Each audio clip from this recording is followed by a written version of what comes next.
Now, Hanchea was in a new apartment reading a book titled 10 Things Rich People Should Be Aware of. From what she could remember, last summer she had gone abroad to hide from Nam Haewon, where she had bought a lottery ticket and hit the jackpot. At first, she couldn't even bring herself to touch the money because it all felt like a dream. But after some time, she bought an expensive house. Even now, she still wondered what rich people did and how they looked while sitting, just like Park Yoon-soo. The way she held the knife surprised her, and she kept making failed attempts to cook steak, just like the one she had eaten last year, though she couldn't remember where it was. She wondered when she had even started liking steak and red wine. The next morning, Chea woke up to a call from the police informing her that she had been reported missing. The one who had reported it was her sister, Chaesun. Chaesun told her that their uncle had a hard time paying her rent and other expenses, to which Chea simply asked how much money it was. Chaesun then asked where Chea had gotten all this money from, or if she was married now. Chea was surprised, but her sister reminded her that she had brought a boyfriend to the wedding. His name was Park Yoon-soo. Chea asked who her sister was talking about, and Chaesun told her everything, including the fact that Chea had once told her that he was super rich. Chea frowned and asked if her sister had dementia or something because, as far as she remembered, she had gone there alone and left alone too. Then, taking some cash out of her purse, she handed it over for their uncle, adding that she didn't have an envelope, just like Yoon-soo had said that day. On her way back home, she wondered who Park Yoon-soo was. Then, she suddenly recalled that when she was a teenager, she had visited a shaman who had told her that all the men around her were crazy psychopaths and scoundrels. Because of them, the Grim Reaper was always following her, and her hot temper only made things worse. The shaman had then looked closely at her face and told her that one of them wasn't even human. Now at home, Chaya, drunk and irritated, mumbled that Nam Haewon wasn't even human. Then, lying down, she once again wondered who was Park Yoon-soo. As she drifted off to sleep, she saw someone kissing her. Then a face appeared. It was Yoon-soo. She woke up, startled by the dream. But even then, she still didn't know who he was. On the other hand, Yoon-soo was with another woman, but instead of her, he kept imagining Han-chea. He leaned in to bite her neck, but the woman slapped him, calling him a pervert before storming off. Yoon-soo, completely unbothered, just took a sip of his wine and muttered that it tasted awful. Yoon-soo came down to the hotel lobby and noticed that the staff was complaining about him to someone. However, judging by their expressions, it seemed like this was an everyday occurrence for them. On the other end of the phone was Leo, who laughed as he explained that his girlfriend had dumped him because he was crazy like that. After hanging up, Leo sighed, wondering if Yoon-soo was deliberately trying to get himself caught by Father. If that happened, the one who'd end up in trouble would be Leo. Meanwhile, Yoon-soo wandered aimlessly, his gaze absent-mindedly fixed on a woman's dress. At the same time, Leo was on a mission for Father when a vampire angrily yelled at him, warning that he would be next. After all, Father was hunting mixed bloods like him too. The vampire claimed that Gray, Father's real name, had already eliminated one mixed blood. Leo frowned, sensing that there was some truth to his words. It seemed like Father was trying to eradicate the remaining vampires who were hostile toward him, pulling them out by the roots. The vampire's words continued to nag at him. Finally, Leo decided to seek out Yoon-soo. Upon seeing him, Yoon-soo commented that Leo smelled like a dog. Leo smirked and shot back, calling him an old fox. Then, without wasting time, he got straight to the point. He needed Yoon-soo to meet Han-chea. Yoon-soo dared Leo to say that again, and before Leo could explain, a punch landed squarely on his face. When he woke up, he was in a different room with Yoon-soo. Leo tried to joke around, saying they shared a bond, but Yoon-soo didn't even react. Instead, Yoon-soo calmly offered him some tea. However, the look on his face was so suspicious that Leo immediately poured the tea onto the floor instead of drinking it. Ignoring this, Leo repeated his request for Yoon-soo to meet Han-chea. Yoon-soo flatly refused, stating that he had erased all of her memories. At this, Leo became visibly irritated, calling him an idiot and a fool, but Yoon-soo simply responded that he wasn't interested in her anymore, while discreetly covering a knife with his own blood. Leo then revealed that Chaya knew how to hurt father.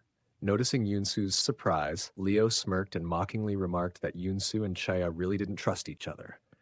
He continued, pointing out that Yunsu also had no idea how Gurim was doing. Yunsu, unfazed, replied that he was sure Gurim was doing fine, and then called Leo shameless for daring to show up in front of him. Leo scoffed and explained that Yunsu could simply bring back Chaya's memories since they weren't actually erased, just suppressed by hallucinations. If they did that, they could get the information they needed about father. And in return, Leo would help Yunsu get Gurim. Leo didn't even get to finish his sentence before Yunsu grabbed his face and pinned him down onto the floor. Pressing the blood-stained knife against Leo, Yunsu revealed that the real reason he had been causing a scene at the Ho every day was to lure Leo out. Leo, struggling beneath him, told Yunsu not to put all the blame on him, since Han Chaya was the one who left on her own. At those words, Yunsu threw the knife aside, saying that none of it mattered anymore. Then, stepping back, he coldly told Leo to get lost and never touch anything again. Meanwhile, in another location, Gurim attacked a man before turning to father and reporting that the experiment had failed once again. Gurim's shirt was covered in blood, and he looked depressed as he walked back after the experiment. He seemed troubled by what he had just done with his own hands. Meanwhile, Rose was on the phone with Leo. As Gurim walked in, Leo asked if she had told him that Yunsu was still alive. She replied that she couldn't do that right now, as both of them could be in danger. After the call, Rose turned to Gurim and asked if he was okay and how the experiment had gone. Gurim told her that this time the subject was a human, but he had been asleep for most of it. When she asked what had happened to the human, he simply responded that he had ended him. The smile on Gurim's face as he said this unsettled Rose. Then, he suddenly asked if she had been talking to Leo and whether they were close. Rose replied that they were like siblings. That night, Gurim was as downhearted as usual. Then he remembered what Rose had said earlier. In the middle of the night, he went into her room, surprising her. He told her that he couldn't sleep and asked her to hold him. On the other side, Chea was feeling bored now that she was no longer working. She wondered if she should meet someone, and her dream from before popped into her mind. Embarrassed, she wondered if she was so lonely that she had such a dream. Suddenly, something caught her attention, and she stopped her car immediately. It was the cathedral. She had found it by chance. Seeing how she always goes to the cathedral without hesitation, it was clear that she and Yunsu were truly tangled up and bound to each other. As soon as she entered, all the ladies surrounded her, exclaiming that it had been so long since they had last seen her. Then, they asked if she was married and on her honeymoon with Park Yunsu. Chaya was confused by their questions, and seeing her reaction, they all assumed that she and Yunsu had already broken up. So, they took her with them, reassuring her that everything was going to be fine and that they would help her find young bachelors.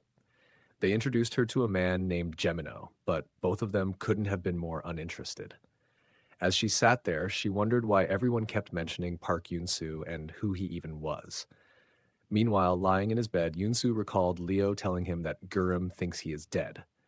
He lost it when he heard it, and that he wasn't the same as before. Before anything happened, Leo had continued, "Shouldn't they save him?" Back in the church, Chaya and Gemino started talking about a game she was playing. The ladies at the back were also gossiping about them. Just then, Park Yunsu walked in. He saw the two of them having a conversation and silently took a seat just behind them, staring at them. Of course, the ladies started gossiping about this too, saying that Yunsu hadn't forgotten about Chaya. However, it didn't seem like he was planning anything. He angrily stared at the guy, then at her. Chea sensed it and looked back, only to see Yunsu praying with his eyes closed. Yunsu was surprised at himself. This wasn't the conviction he had come here with. When Mass ended, Chea had lost her money to Gemino in the game, which pissed her off. She then walked out, and Yunsu followed behind her. As he walked, he thought that bringing her memories back was no big deal. He was simply putting them back. Either way, Gurim was all he had left now, and this was for his sake. He got close to her and was about to do it when suddenly a strong wind blew in their direction. Chaya lost her balance and was about to fall, but Yunsu grabbed her, stopping her from falling. He thought to himself that facing her like this was never part of the plan. Chea angrily asked what he thought he was doing. He replied that he had simply caught her as she was about to fall. Chea thought, but who holds someone like that? She then confronted him, saying that he had been staring at her from behind during Mass. With a straight face, Yunsu simply said, yes. So she asked why. He replied, just because. His answer didn't satisfy her, but she felt she shouldn't be talking to him in the first place. Deciding to ignore him, she turned around to leave. But Yunsu stopped her, saying she had forgotten her glasses. He came really close to her to put them in her pocket, all the while wondering what he was even doing. He should have brought her memories back by now. Chaya, on the other hand, thought, what's wrong with him? Is he a stalker? But then, looking at his face, she suddenly remembered her dream. Her face turned red at the thought of it, and she hurriedly walked away, embarrassed. Yunsu was left extremely surprised by her behavior. In her car, she thought, the two of them don't even look similar. It's just handsome person one, handsome person two, besides the guy from my dream looks worse. She started driving, but something suddenly bumped into the car. She got out, only to see that it was Yunsu. She asked if he had gotten hit by the car, and he replied that he had gotten hit by her car. With a smile, he asked, so, what are you going to do now? Chea offered to take him to the hospital or provide some kind of compensation, but he said he would let it slide. Instead, he mentioned that he had a lot of work to do, but now he was hurt. So he asked her to stay with him for the day, thinking that they should just stay like this, for one day. In the next scene, Chea and Yunsu were playing cards while Chea thought to herself, he said he had work to do. Is this even work? On top of that, she kept losing, one round after another. She asked him about his work, and he casually replied that going to cafes during the day was his job. As they started another game, Yunsu mentioned that Chea had a habit of frowning before lying. At first, she thought he was a pervert for watching her so closely, but then she realized that he also had a habit. He would look sideways whenever he was hiding something. This time, Chea won the game. Her smiling face was more than enough to make Yunsu feel shy, and he found himself wondering what he should do. Chea thought that his so-called job was obviously a lie. All he was doing was playing games and having dinner with her. Maybe he was just bored and wanted to kill time, or maybe he really was a pervert. But surprisingly, he seemed like a distant person. On the other hand, Yunsu was struggling, because all he wanted right now was to kiss her like crazy and crush her in his embrace until she couldn't breathe. Chaya suddenly noticed blood on his forehead and reached out her hand, but he smacked it away, telling her not to touch him. She was startled. Later, when the day was over and Chaya was about to leave, she heard Yunsu say her name. At that moment, she realized something. She had spent the whole day with him without even knowing his name, doing things she normally wouldn't do. So she turned around and asked for his name. Yunsu was surprised. "Are you curious about me?" he asked. Chaya replied, "Yes," while thinking that she had been acting very strangely today. Yunsu was surprised again, then let out a small laugh. She wondered if she had been wrong to ask for his name. Then, finally, he told her, "My name is Park Yunsu." Chea froze in shock. At father's house, Gurim was trying to make a move on Rose, but all she could do was laugh, thinking that the dead would jump out of their graves since she was really close with his dad. She asked if he was the same age as that kid, meaning Leo. As soon as she said it, Leo climbed in through the window to surprise her. Seeing the scene in front of him pissed Leo off, and the two of them started arguing. So Rose just told Gurim to leave. Leo warned her that Gurim could be trying to get close to her to harm her. She considered the possibility, then looked at Leo and said that was his story. When they were kids, they used to call Rose the ruthless witch who ate children, as all the children were brought in for experiments for her sake.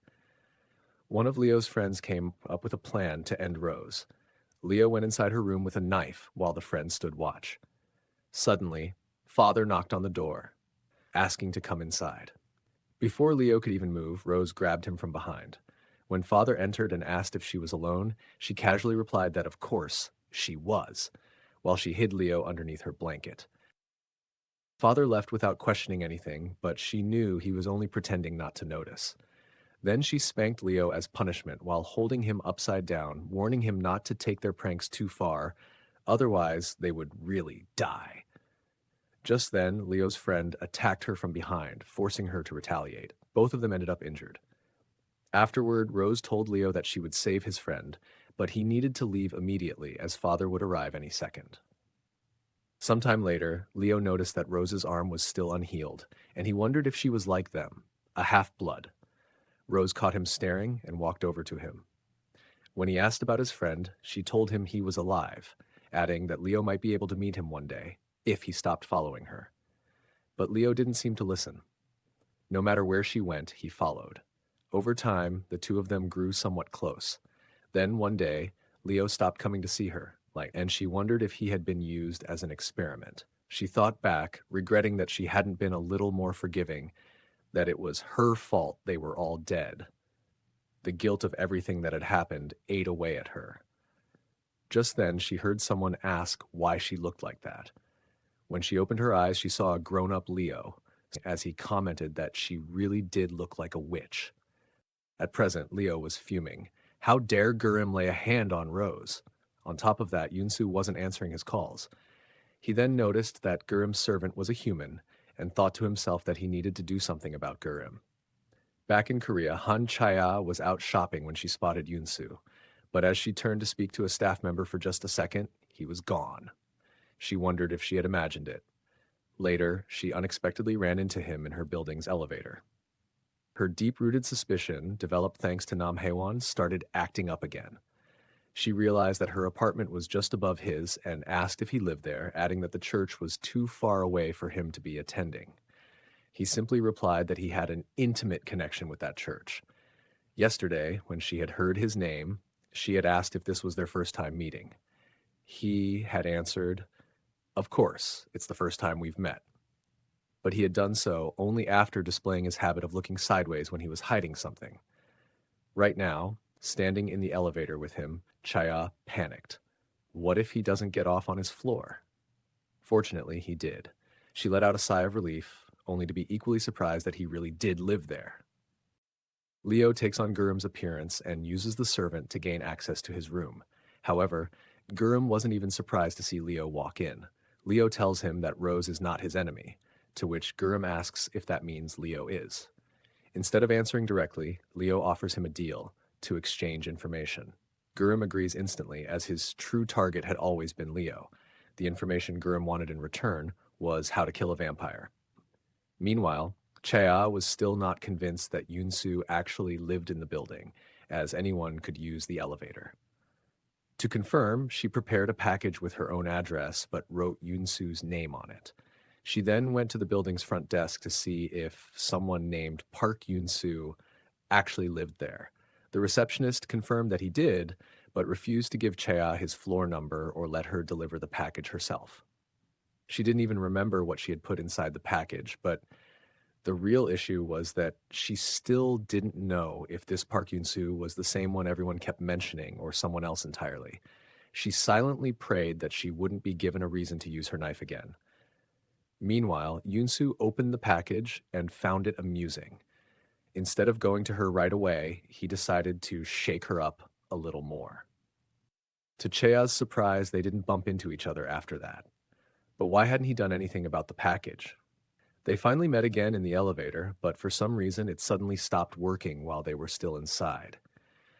Yunsu seemed to be struggling.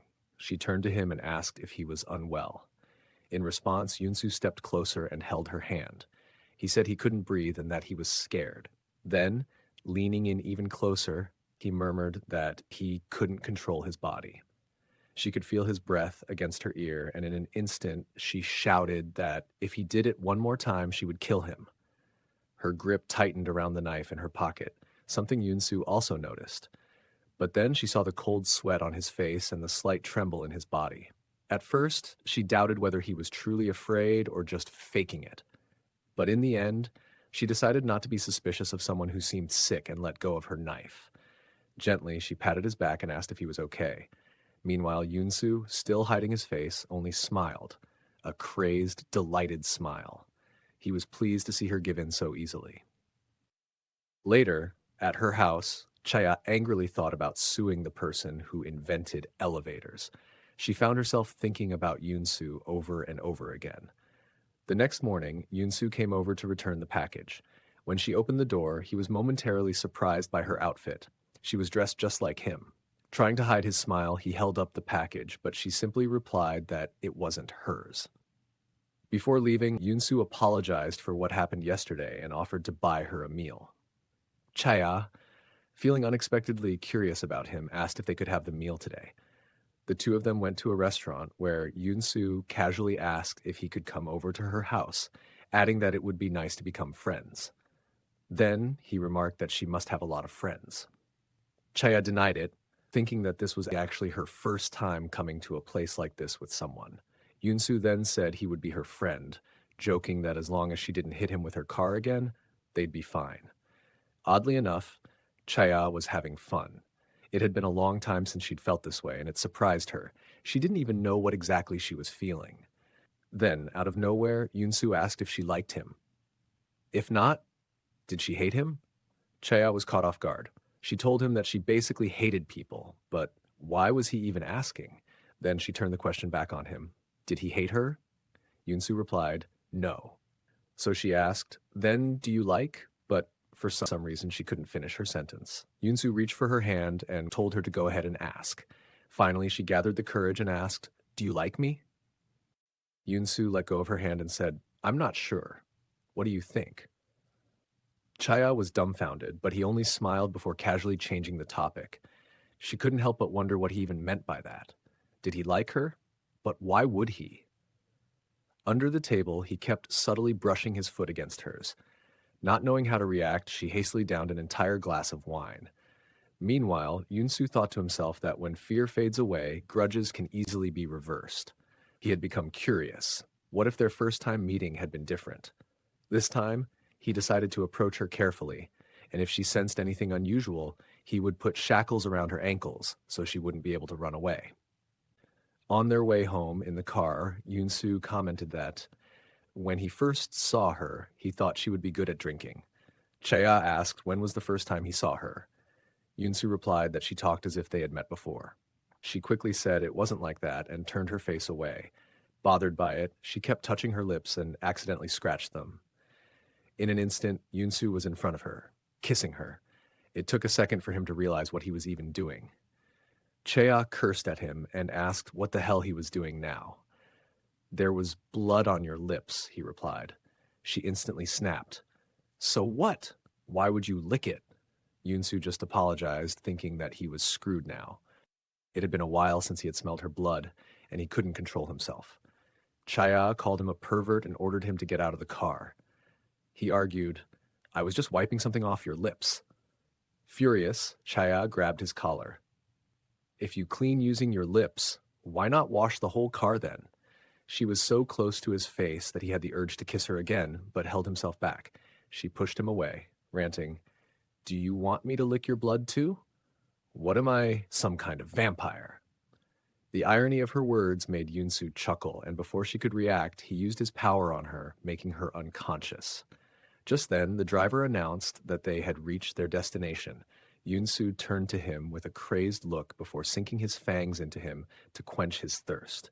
The next day, Chaya woke up from a questionable dream, but soon she realized it wasn't a dream. According to her memories, they had dinner, and then in the car, they kissed. And worse, she was the one who started it. The embarrassment nearly drove her insane. She took a deep breath, trying to calm herself. There's no way that actually happened. Just then, she received a call from someone regarding Namhaewan. It was one of the ladies from the church who called her. They met, and she informed Chea that Namhaewan had been reported missing shortly after meeting her at the church. The lady asked if Chea had seen him again after that, but Chea, unable to recall anything, simply replied that she hadn't. While the woman sounded genuinely worried, Chea felt a surge of satisfaction inside, thinking, finally, my prayers have been answered. Later, sitting in her car, she remembered that she had left all her belongings at her old house because of Namhaewan. Determined to retrieve them, she decided to go there. Upon arriving, the owner informed her that he had sold all her belongings to the new tenant, including her diary and laptop. Then he casually pointed to a man walking past them. To her surprise, the new tenant was none other than Giamino, and he was now in possession of her laptop. Chea asked Giamino for her laptop, offering to pay for it. He told her that the laptop was broken and that he had never used it. She then inquired about her diary, so he handed her the entire box to look through. After searching for a moment, she found it. But before she could leave, Giamino reminded her that she needed to pay for it as well. Reluctantly, she paid for her own belongings. However, contrary to what he had said, her laptop was working perfectly fine. Back at her house, she opened it and watched the clips she had previously downloaded from the dashcam. One of them showed a man vanishing into thin air inside her taxi. She couldn't believe what she was seeing, nor could she recall any of it happening. Then, she checked the deleted files and found footage of herself attacking the manager in front of Yunsu's mansion. In shock, she immediately shut the laptop. There was no doubt that it was her. She checked again and saw that she had been speaking to someone, perhaps an accomplice. No matter how hard she tried, she couldn't remember anything. Her mind began to go numb with fear. Then, flipping through her diary, she found a slip of paper tucked inside with an address written on it. Without hesitation, she decided to go there by herself.